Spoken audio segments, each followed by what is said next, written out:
by far the best fats are going to be the most saturated fats: butter, dairy, coconut oil, palm kernel, or beef fat from 100% grass-fed animals. That's going to be your best fat. Now, just understand that just because we're saying most saturated, that doesn't mean that there's not unsaturated fats here, mono and poly.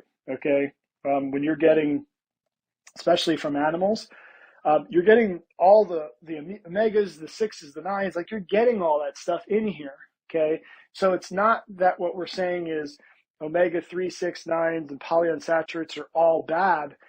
It's the volume in which we're eating them, and we're eating fats that are mostly polyunsaturates, and that's where it can be dangerous.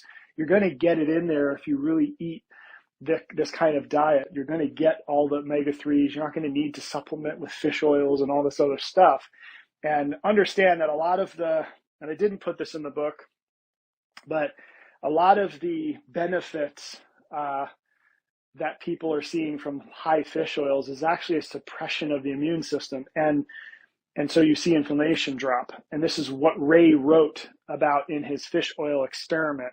He correlated high amounts of fish oils by getting x-rays. And at a point in time, x-rays were used to decrease inflammation. And then they found out, oh my God, it's actually really toxic to be doing x-rays over and over again.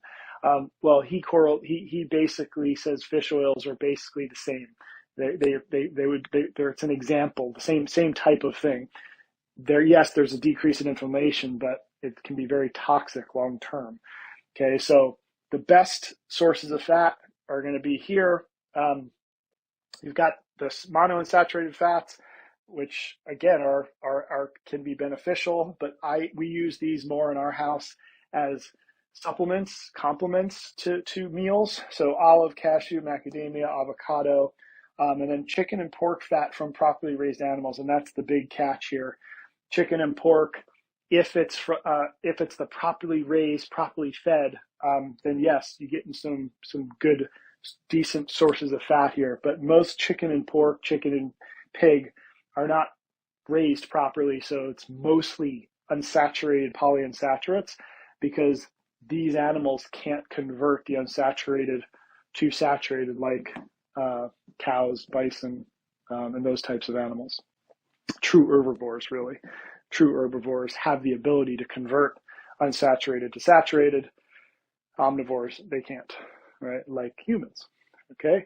And that just brings me to the list of the most dangerous polyunsaturated fats. And honestly, the way that we do it in our house is if we see any of these things listed in any ingredients, we put it back.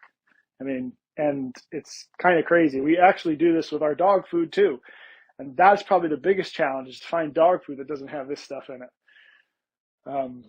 So all of these oils, we would invite you to try to stay away from.